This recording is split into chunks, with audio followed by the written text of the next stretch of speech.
Semakin menggila teman-teman, keadaan semakin panas. Para pendukung dari Gibran itu telah turun ke jalan. Mereka tidak peduli siapa yang datang, siapa yang ingin melengsarkan daripada Mas Gibran itu, mereka tidak peduli. Yang penting mereka akan berpihak kepada Mas Gibran. Mereka akan mendukungnya sampai akhir periode. Mari kita lihat teman-teman. Sip, sip, sip, sip, sip, sip, sip. Terima kasih.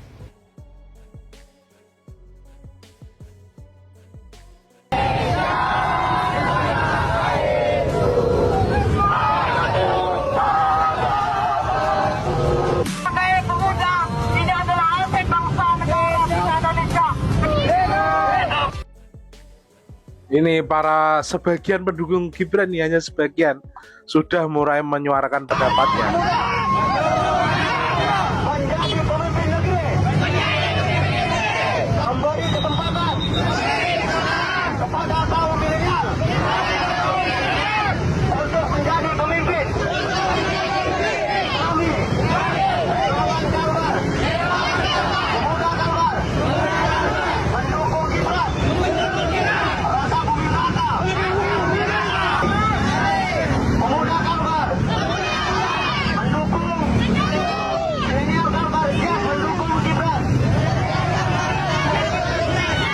Bukan untuk membela Mas Wapres Gibran Raka Buming Raka.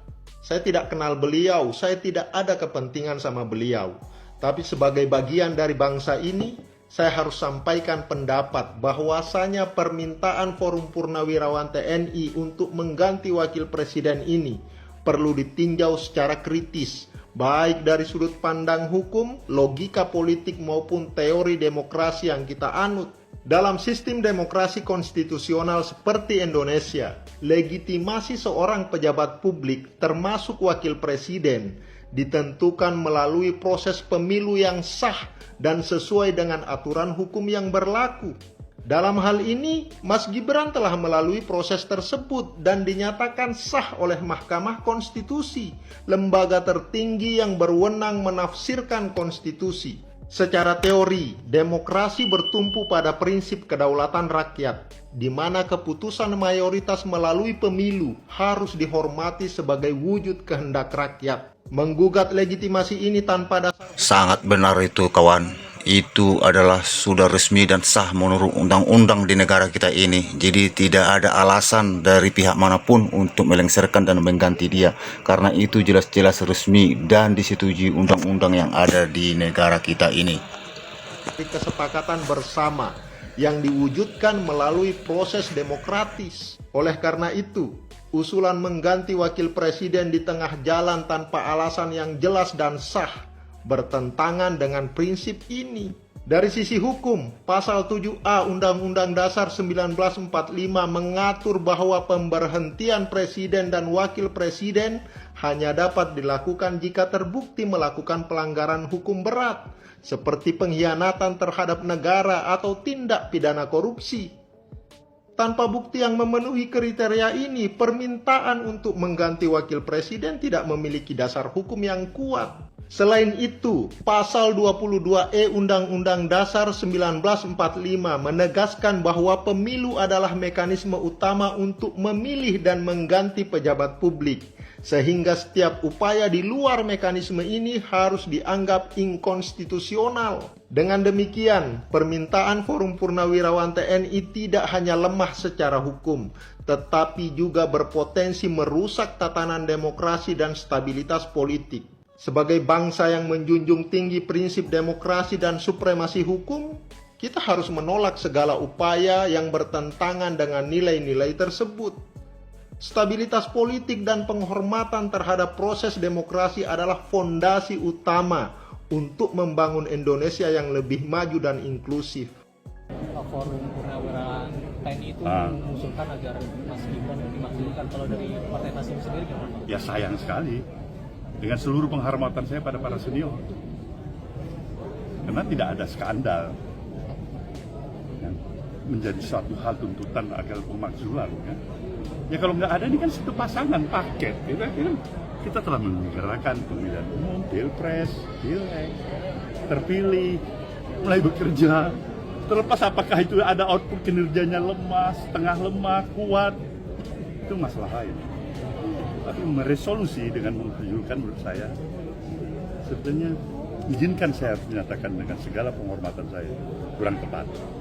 Ya? Pak, tadi di sambutan Bapak sempat ngomong soal munafik kekuasaan itu ada tujuannya atau ditujukan ke siapa nggak Pak? Nah, para elit kita semuanya, termasuk diri saya. Ada beberapa orang melalui sebuah podcast membuat pernyataan yang isinya menghina Mas Wapres, membanding-bandingkan Mas Wapres dengan Wapres-Wapres sebelumnya. Yang poin nomor 8 ini kok menurut saya sih menarik nih, mengusulkan pergantian wakil presiden kepada MPR. Para senior itu menganggap bahwa pendampingnya Pak Prabowo itu nggak layak gitu loh. Ya. Pak Tri kan sampai bicara, coba yuk kita simak masing-masing. Muhammad Hatta kurang hebat apa gitu kan? Ya kan? Ya kemudian Sri Sultan Hamengkubuwono IX, orang yang dihormati, Raja Jawa, tapi Ini mereka ini nih orang yang nggak paham dan mengerti nih dengan keadaan dan situasi. Jangan dibandingkan anak yang baru lahir dan anak yang sudah tua bangka. Jadi kalau memang begini, kalau memang kita mau hanya bangga-banggakan aja, ya bisa kita banggakan. Kita salut sama orang-orang yang sudah tua-tua ya, yang pendahulu zaman dulu ya. Akan tetapi bukan mereka terus yang kita banggakan untuk membangun negara ini sampai untuk selama-lamanya. Kan mereka udah mau mati, dan mereka bahkan sudah ada yang mati. Jadi kapan pemuda-pemuda bangsa Indonesia ini akan maju? Kapan kaum milenial ini akan bangkit seperti mereka-mereka yang terdahulu? Jadi harus begitu pola pikirnya. Jangan kau bangga-banggakan yang sudah lalu-lalu. Jadi seolah-olah yang milenial sekarang tak ada berarti gitu. Kamu biarkan begitu, tidak ada gunanya begitu. Ya jangan seperti itu. Jadi kita harus tumbuhkan sekarang dari muda-muda atau milenial-milenial supaya mereka itu mengikuti yang pendahulu-pendahulu pembangun negara ini. Begitu maksudnya. yang nggak punya prestasi Wapres seperti itu. Mereka berupaya menggiring opini agar masyarakat itu membenci Mas Gibran. Karena mereka membanding-bandingkan dengan Wapres-Wapres sebelumnya. Wah, ada Wapres ini, ada ini, ada ini. Hebat, orang hebat.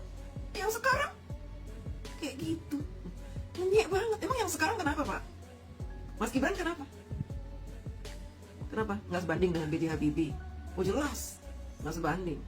Ya kalau dituduh seperti itu ya memang jauh antara Mas Gibran dengan Pak B.J. Habibie. Tapi kamu harus ingat, Mas Gibran sukses loh memimpin Solo ketika menjadi wali kota. Dan Solo sekarang terpilih menjadi kota paling toleran, paling kondusif. Menjadi kota yang paling berbudaya. Pembangunan di Solo itu nggak main-main, Mas. Kalau Mas Gibran nggak ngerti apa-apa, seperti kata kamu, doon pelunga-pelungu ya, nggak mungkin Mas Gibran terpilih menjadi wali kota dan warga Solo itu merasa kehilangan ketika Mas Gibran menjadi wapres. Nggak mungkin, Mas. Tolok ukurnya jangan kamu bandingkan orang per orang, tapi tolok ukurnya lihat dong pendapat rakyat yang dipimpinnya puas atau tidak. Kepuasan masyarakat terhadap Mas Gibran tinggi atau tidak. Kalau kepuasannya terhadap Mas Gibran rendah, tentu Mas Gibran tidak terpilih menjadi wapres.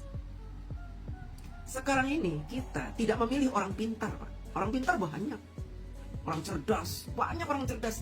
Tapi orang yang bisa memimpin, dicintai oleh rakyat yang dipimpin, kemudian dia memberikan sesuatu yang membuat rakyat puas, itu bisa dihitung dengan cara ngaku orang-orang cerdas, orang-orang pintar, tapi membuli, mengenyek, menghina.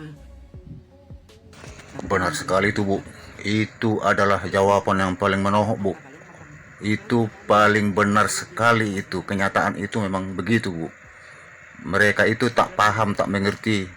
Jadi mereka itu hanya melihat yang dulu-dulu tuh, yang lama-lama itu. Sekarang kan zaman udah berbeda. Masa yang dulu-dulu mau kita harap mau membangun negara ini sementara mereka sudah mati. Jadi gimana nih pemuda-pemuda Indonesia ini lagi? Kita mau biarkan aja nggak ada berkembang. Benar itu, Bu, benar. Itu sangat-sangat benar itu. Saya setuju, Bu.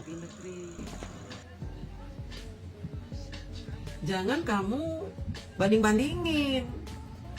Kalau dibanding-bandingin saya juga bisa loh. Bisa saya.